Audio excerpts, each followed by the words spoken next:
जब हम पितृपक्ष में पितरों के उद्देश्य से तर्पण करते हैं तो केवल पितृवंश तक ही ये सीमित नहीं होता, वरन ये मातृवंश का भी होता है, सबका होता है, यानी नाना नानी इत्यादि, और ये करना होता है।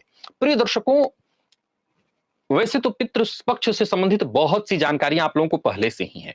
यदि किसी की निधन की तिथि यानी मृत्यु की तिथि ज्ञात है, जैसे माता पिता इत्यादि का प्राय ज्ञात होता है, तो सबसे पहले तो आपको जिनकी तिथि ज्ञात है एकदम बिल्कुल उस तिथि पर विशेष रूप से कुछ ना कुछ आपको विशेष प्रयोग करना चाहिए। और जिनको ज्ञात न हो उनको सर्वपितृ अमावस्या, ज्ञात अज्ञात सबके लिए इसको रखा गया है, समस्त पितृगण के लिए रखा गया है, श्राद्ध उस दिन करना चाहिए।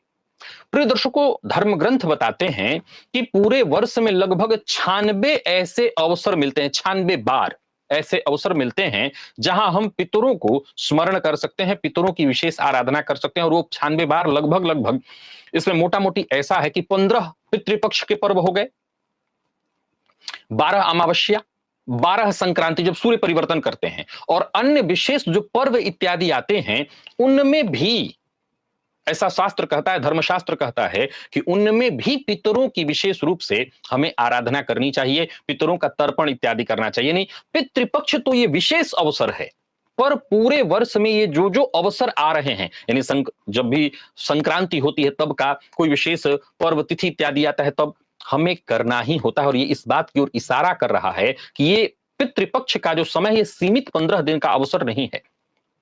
पितरों के प्रति कृतज्ञता विशेष रूप से जब जब अवसर मिले, जब जब मौका मिले, हमें वो कृतज्ञता दिखानी होती है।